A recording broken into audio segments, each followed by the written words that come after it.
অনুষ্ঠান বাড়ি বা বিয়ে বাড়িতে আগে যেভাবে মাছের মাথা দিয়ে ঘন্ট রান্না করা হতো খেতে কিন্তু ভীষণ ভালো লাগতো, কিন্তু এখন অনুষ্ঠান বাড়ি বা বিয়ে বাড়ি বলুন কোথাও আর এই রেসিপিটা কিন্তু দেখা যায় না। তাই আজকে আমি এটা বাড়িতে বানানোর চেষ্টা করেছি। আর রান্নাটা করতে সময় লেগেছিল মাত্র 5 থেকে 10 মিনিট, তাও আবার কয়েকটা উপকরণ দিয়ে রান্নাটা কিন্তু খুব সহজেই হয়ে গিয়েছিল। তো চলুন আর দেরি না করে রান্নাটা শুরু করা যাক। চুলায় আমি কড়াই বসিয়ে তাতে তেল গরম করে এখন কিন্তু তেলের মধ্যে শুকনো লঙ্কা আর তেজপাতা ফোড়ন দিয়ে দিলাম। তারপর দিয়ে দিলাম কয়েকটা আস্ত গরম মশলা, হালকা একটু ভেজে এরপর দিয়ে দিলাম এর মধ্যে মেথি ফোড়ন। 5 ফোড়নও দেওয়া যায়, কিন্তু আমি এখানে মেথি ফোড়নটাই দিয়েছি কারণ আমার মাছের যে কোনো রেসিপিতে মেথি ফোড়নটাই বেশি ভালো লাগে, এর গন্ধটা খুবই ভালো লাগে।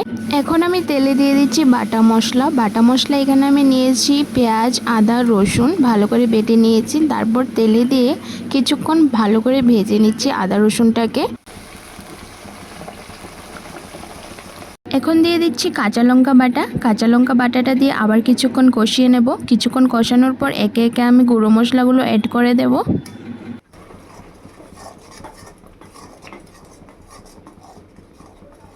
দেখুন মশলা থেকে বের হওয়া জলটা কিন্তু এখন একদম শুকিয়ে গেছে, তাই এখন এর মধ্যে গুঁড়ো মশলাটা আমি একে একে অ্যাড করে দিচ্ছি।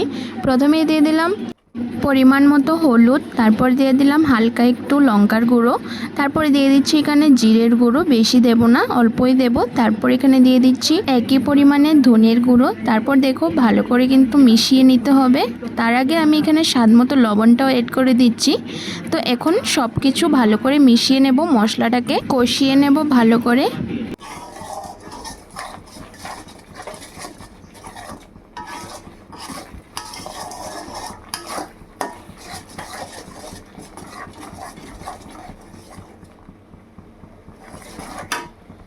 মশলা কিন্তু ভালো করে কষানো হয়েছে, দেখুন কতটা তেল ছেড়েছে।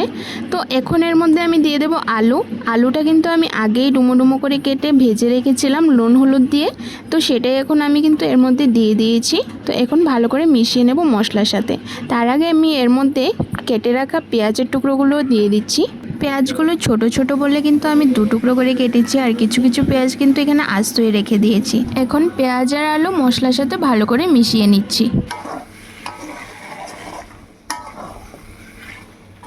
আলু আর পেঁয়াজ মশলার সাথে ভালো করে মেশানো হয়ে গেছে। এখন আমি এর মধ্যে দিয়ে দিচ্ছি গোবিন্দভোগ চাল বা খাসার চালও যাকে বলা হয়। প্রায় 150 গ্রামের মতো গোবিন্দভোগ চাল আমি এখানে দিয়েছি, আর চাল কিন্তু আমি আলাদা ভাজিনি।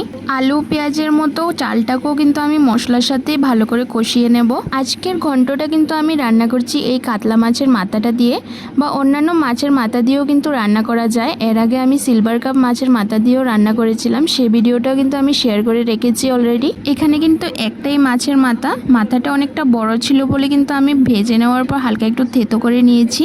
থেতো করা মাছের মাথাটাকে কিন্তু কড়াইতে দিয়ে আমি সব কিছুর সাথে ভালো করে মিশিয়ে নিয়েছি। দেখো এখন এর মধ্যে দিয়ে দিচ্ছি গরম জল। অবশ্যই কিন্তু গরম জল দিতে হবে, আর জলের পরিমাণটা কিন্তু একটু বাড়িয়ে দিতে হবে, যেহেতু এখানে চাল দেওয়া হয়েছে তাই চালগুলো কিন্তু সেদ্ধ হতে সময় লাগবে, আর তখন জলটাও টেনে যাবে। তাই অনেকটা পরিমাণ জল কিন্তু আমি এখানে দিয়ে দিয়েছি। দেখো কতটা জল দিয়েছি। এখন কিন্তু চালগুলো আস্তে আস্তে সেদ্ধ হচ্ছে দেখো, আর 2 মিনিট ফুটিয়ে নিলে কিন্তু রান্নাটা একেবারে কমপ্লিট হয়ে যাবে।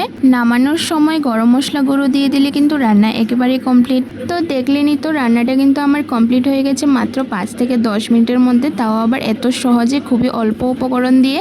আপনাদের কাছে রেসিপিটা কেমন লেগেছে অবশ্যই কিন্তু কমেন্টে জানাবেন, আর ভিডিও ভালো লাগলে অবশ্যই একটা লাইক করে দেবেন। চ্যানেলটিতে যদি নতুন হয়ে থাকেন তাহলে কিন্তু অবশ্যই একটা সাবস্ক্রাইব করে দিয়ে পাশে থাকবেন।